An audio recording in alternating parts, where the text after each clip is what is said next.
रामकृष्ण हरी. या व्हिडिओमध्ये आपण गंगा दशहराची माहिती पाहणार आहोत. आपण गंगा दशहरा का साजरा करतो? कारण या गंगा दशहऱ्याच्या दिवशी गंगा माता स्वर्गातून पृथ्वी तलावरती आलेली आहे. भगीरथाच्या शब्दाला मान देऊन म्हणून आपण गंगा दशहरा हा उत्सव त्या ठिकाणी साजरा करत असतो.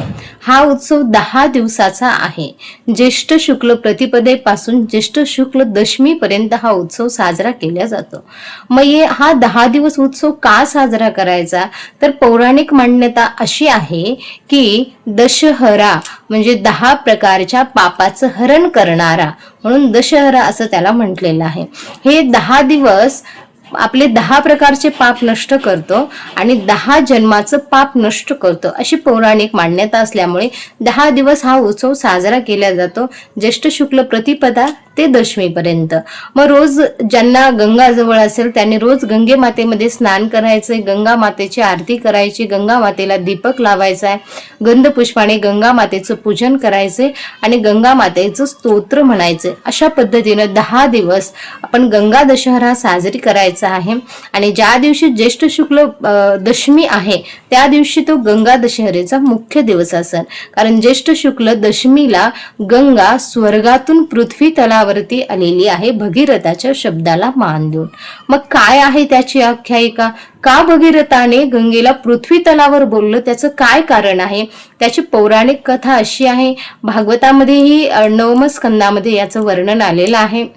तर पौराणिक कथा याची अशी आहे की सगर इक्ष्वाकू वंशात सूर्यवंशात सगर नावाचे राजे झाले. त्यांना 2 पत्न्या होत्या.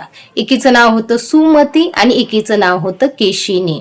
ही जी सुमती असते तिला 60,000 पुत्र होतात आणि केशिनीला 1 पुत्र त्या ठिकाणी होतो. त्याचं नाव असतं असमंजस.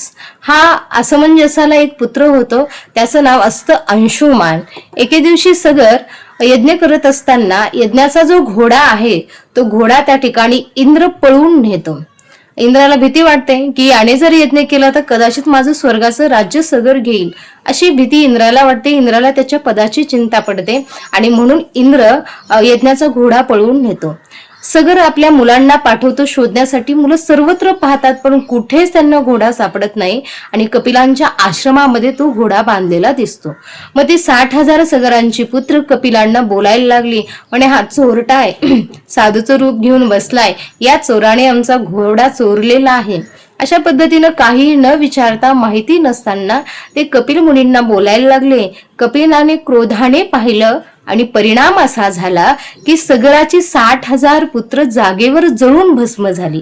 का? तपाचं सामर्थ्य त्यांच्या नेत्रामध्ये होतं आणि त्या तप सामर्थ्याने त्या 60,000 मुलांचं जागेवर भस्म झालेलं आहे. सगरांना ही बातमी कळाली आणि फार वाईट वाटलं. मग सगराचा जो अंशमंजस नावाचा पुत्र होता त्याचा पुत्र होता अंशुमान. या अंशुमानाने गंगा मातेची आराधना केली आणि आराधना केल्यानंतर गंगा माता प्रसन्न झाली नाही. यांना कळालं की आपल्या पूर्वजांचा उद्धार करण्यासाठी गंगेलाच या ठिकाणी यावं लागेल, तेव्हाच मात्र आपल्या पूर्वजांचा उद्धार होईल. म्हणून असमंजसाने आराधना केली. तरीही अंशुमानाने आराधना केली, गंगा मातेची अंशुमानाने आराधना केली, गंगा प्रसन्न झालेली नाही. त्यानंतर पुढे आणखीन दिलीपाने आराधना केली, तरीही गंगा माता प्रसन्न झाली नाही. आणि नंतर मात्र भगीरथाने जेव्हा आराधना केली तेव्हा गंगा प्रसन्न झाली.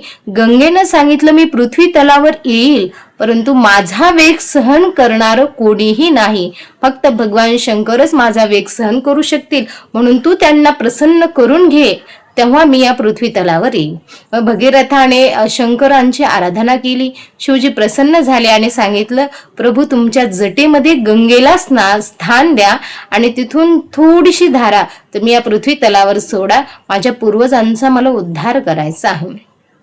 शिवजी प्रसन्न झाले आणि शिवजी प्रसन्न झाल्यानंतर गंगा माता स्वर्गातून शिवजींच्या जटेमध्ये आल्या आणि त्या जटेमधून पृथ्वी तलावर आल्या, वाहत वाहत निघाल्या. पुढे भगीरथ चालतायत आणि मागून गंगा माता चालते. भगीरथ त्या ठिकाणी आले ज्या ठिकाणी कपिलांच्या आश्रमामध्ये भगीरथांच्या पूर्वजांच्या अस्थी राख पडलेली होती, तिथे आले आणि त्या राखेला गंगेच्या पाण्याचा स्पर्श झाला आणि परिणाम सगळी त्यांची जी 60,000 पूर्वज होती त्यांचा उद्धार झाला आणि उद्धरून ती स्वर्गामध्ये गेलेली आहेत. जेव्हा पृथ्वी तलावर गंगा आली तोच दिवस म्हणजे आपण गंगा दशहरा ज्येष्ठ शुक्ल दशमी तो दिवस आपण साजरा करतो. आणि या वर्षी 25 मेला तो दिवस या ठिकाणी आलेला आहे. 25 मेला हा गंगा दशहरा आलेला आहे. 25 मे 2026. अशा पद्धतीने आपण गंगा दशहरा गंगा मातेची आराधना या दिवशी करू शकतो. रामकृष्ण हरी.